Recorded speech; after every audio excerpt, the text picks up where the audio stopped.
Today I'm going to talk about what I consider the true basics of Jiu-Jitsu. So many people always concentrate on techniques, and techniques are one part of the whole equation of Jiu-Jitsu, but the most important for me is the basics themselves. So what are the real basics is how do you distribute your weight, how you connect to yourself and to your partner, your structure and your breathing. So what do I mean with structure? Structure is any configuration of your body. For example, I can stretch my arms, and this is structure. And this structure would be very useful if Frederick comes forward, just walk forward, to stop him from going inside. Now, if he puts his hands on top of my hands, and he pushes me down, then the structure will not be good. Now, structure itself doesn't mean anything if you don't have form tension. So for example, I do the same structure. Frederick walks forward, but I don't have tension, he keeps walking, and my arms just bent, because I don't have tension in my arms. So I had a structure, but not a posture.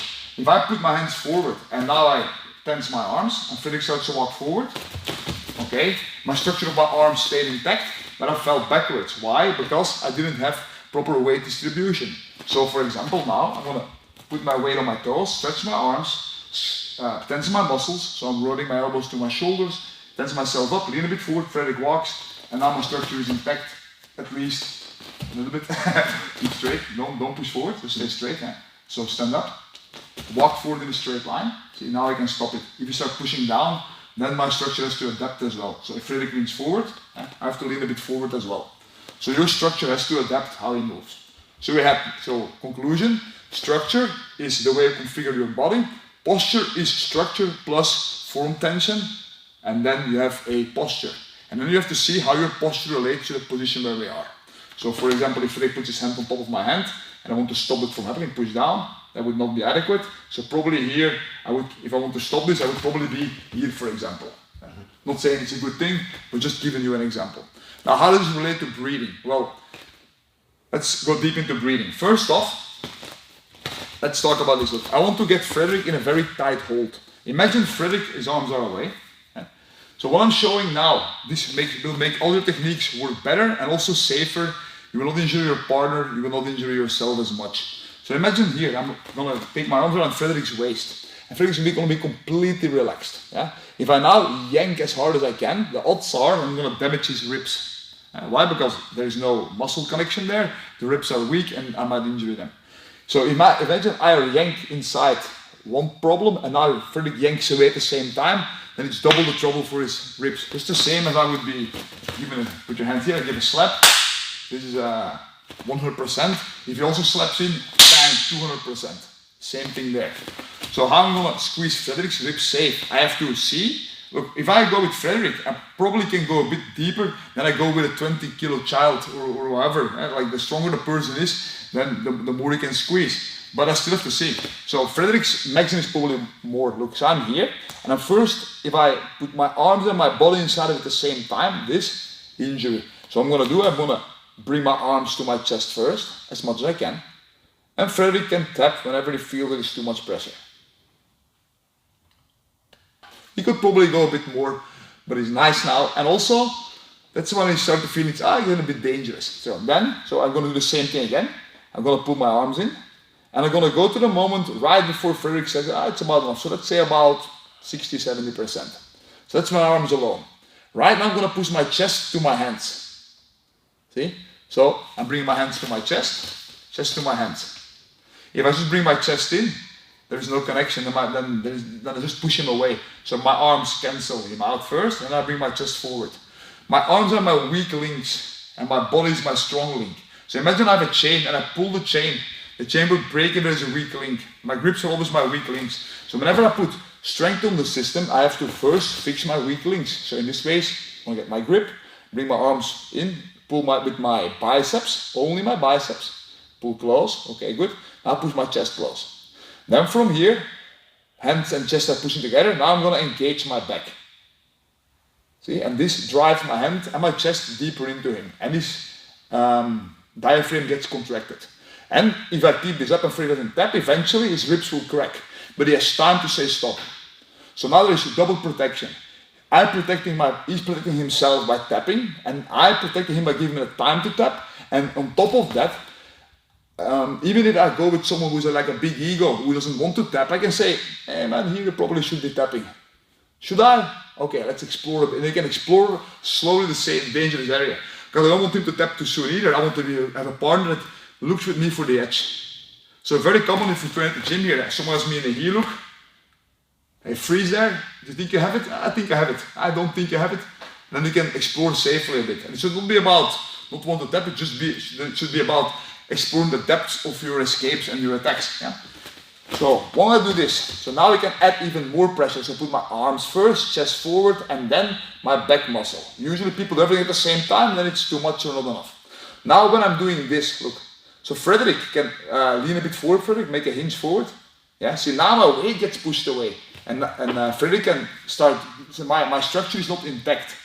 So how do I keep my structure intact? He starts putting pressure on his shoulder, so I have to put equal pressure back. So I pull with my arms, chest, engage everything, I'm tight, my legs are also engaged. Frederick makes a hinge, so I'm gonna put pressure back. If he wobbles, it means you didn't cancel each other out. So I want you to just make a hinge, Frederick. Yeah, and I have to go back now. Yeah.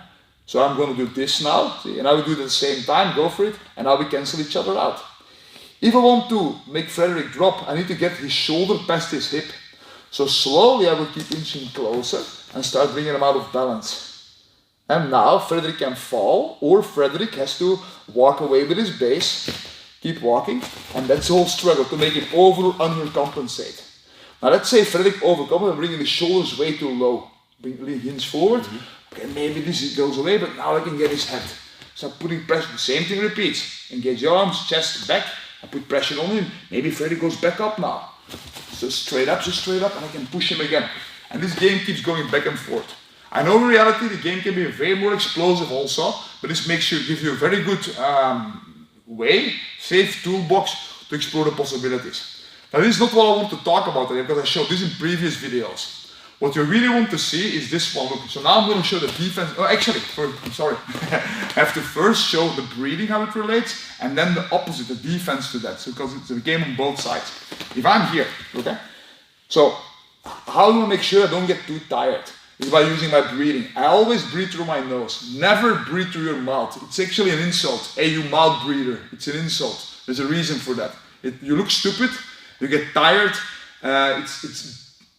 Look, see the podcast with James Nestor, with his book about breathing, and you're gonna see there's no reason to breathe through your mouth unless you don't have a nose, I guess. So here, you're gonna breathe into your nose, and then when you breathe out through your nose, you're gonna pull your arms in. So it's like yoga. Breathe in, and then breathe out.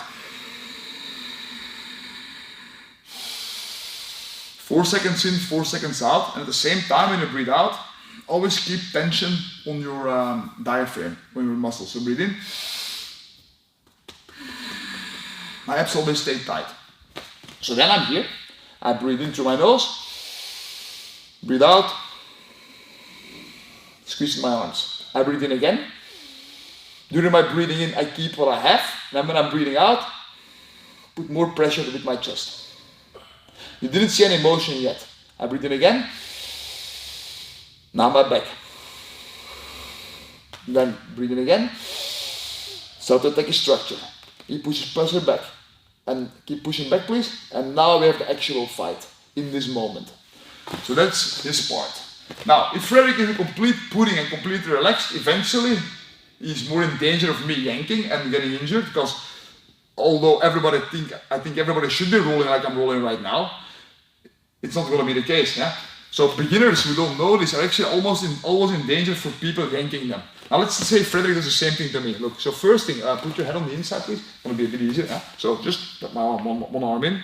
And first off, maybe I don't want to be put on my ribs, but let's say it happened. So do the exercise, please. Breathe in. Yeah. So now you do everything at the same time. Yeah. So I want you to breathe into your nose first, and do that a few times. Arms first, then chest. Good. Do one more time. And now back in. Beautiful. And now my rib got contracted. Okay? So now what I'm going to do, now I'm going to armor myself. So I'm going to do the same thing. I'm going to put a bit, so I'm going to breathe in. Look at my diaphragm expand. So I'm here, breathe in. Pure pull, please. It's already a little bit harder, see, because I created muscle tension on my ribs. Go back now, see, again, I'm going to breathe in, and I'm going to do the same thing and put pressure on my elbow also. So I breathe in. And when I breathe out, I sink, put pressure on my elbow. See, Frederick, now, when I keep breathing, I keep my tension. So my breathing in creates volume, and I'm gonna keep it volume with my muscles during my exhalation also. So I try to squeeze now. Feels harder, yes? So now we can distinguish three different phases. Maybe Frederick did it, squeezed, without me engaging whatsoever, and then I'm a pudding and at his leisure. Second phase can be, I was too late, he yanked it in, and now I have to fight myself, keep it tight please, and I have to get my armor back and squeeze him out of my weak tissue, which is hard. Best thing is I pre-engage. Now wait please, that's going to be very hard for you to enter my fascia and my weak organs. Got that? Good. So now, the other thing is this. So we can do this exercise by yourself already. Now to make it really fun, I believe, is to put your both, and safer, because you protect your ribs, get your both hands around my elbows, and now look at this. Anytime you fight in Jiu-Jitsu, when you breathe in, it's to create space. And when you breathe out, it's to take space away. That's what I believe. Or keep what you have. Okay? And create motion when you're breathing out. So when I'm here, the first thing I want to do now is breathing in. And see how he moves. I breathe in. So I create space when I breathe in. And when I exhale, the space goes away. So my goal is to keep the space I created in my breath. So I breathe in. And now, my arms took over the volume that I created. So I'm going to make it a bit more visible now. So I go. And now it's loose. So now you know how to safely squeeze and breathe, and how to safely defend. You can play a game with this. So Frederick gives me a hug. Yeah? I have my both arms inside to make it safe. His head is on the inside. Yeah? And allow me to be in the center. Because if I'm here, I'm already compromised. So look now, what I'm going to try to do. So breathe in, Frederick. And do your squeeze. So he compresses me away. And I'm going to try to cancel out with my breathing. So breathe in. Let's fight. Go.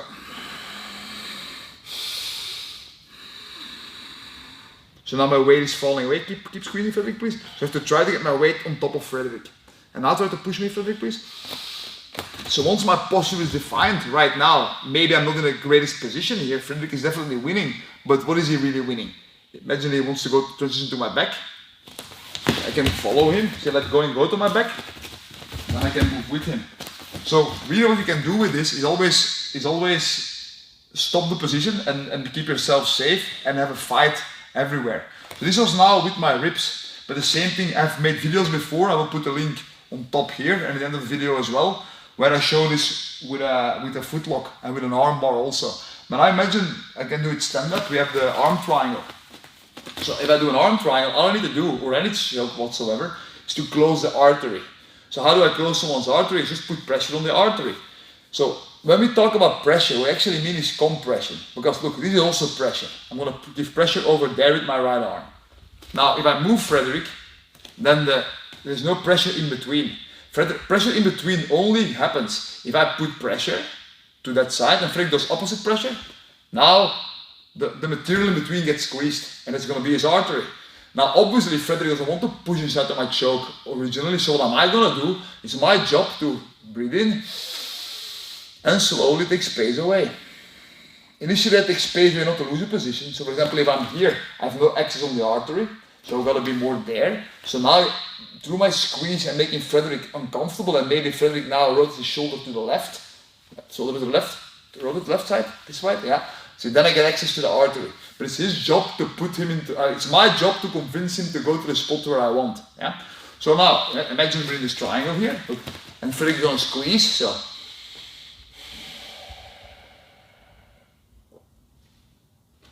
Okay, good. So now it's my job as Frederick starts to do that. So I'm going to breathe in. And I breathe out. I put pressure on my elbow. Fill my lungs. Bring my elbows to my hips. Put it now, please, Frederick. And so I'm going to give myself space. Keep squeezing, Frederick, please. And now I can survive chokes a bit longer. So any position you are, this is always the first thing you do everywhere. I ask this to beginners and advanced people all the time, every seminar. I grab you, what is the first thing you do? Oh, from here I would go an arm bar and there. Okay? What is the first thing you do here? I would transition to the back. What is the first thing you do there? I go to the leg here. But every time you ask what is the first thing you do, if it's something else, that means there is never a stop. So I call this mindful jiu-jitsu. You don't have to always be living in the future or in the past. You have to deal with what's at hand, what's happening. The first thing you always do is take a breather and connect. Distribute your weight. And he does the same thing. And now we can play chess. Obviously, we can be more dynamic and trying to move. But once we fight, bam, we connect. That's when we start that silly, or not silly, but that breathing game. Yeah. So the initial things, the fast jiu-jitsu also definitely happens, but it's a scramble. And if you keep scrambling, then you're gonna get tired and you have less control. So you always want to get to a point where you're tired. Yeah. If I'm very technical and Frederick, let's say, is a complete beginner and very explosive, yeah, I don't want to be random fighting because I cannot really predict what he's gonna do. And even in a scramble, the physique, the stronger physical, more explosive, less controlled person always fares better than the one who is controlled. So even in a bad position, especially in a bad position, I want to just connect, breathe in, and put my pressure. So breathe in and expand on your breathing out. In yoga, they say, for example, when you do a stretch, for example, breathe through your arm. It means breathe in, and again breathe out. Go a bit deeper. It's hard to. It's not really that your breath goes there, but it's your breathing out improves your engagement. So try this in the gym. Please give a follow to my channel if it's stuff you're into. If you're looking for many techniques and flashy things and short TikTok videos, that's not gonna happen. Occasionally I will put something quick in my shorts, but I'm gonna mostly making videos, and they are gonna be as long as they need to be. And if you want stuff, if you want to know why things work and how they work and techniques that actually work, if you're in a spot sometimes you think you know the technique, but why didn't it work? That's the stuff I'm trying to show. And if it's boring, maybe, okay, but I still believe this is the way you should be learning, and if that's the stuff you're into, that's when you should give my channel a follow. Thanks a lot.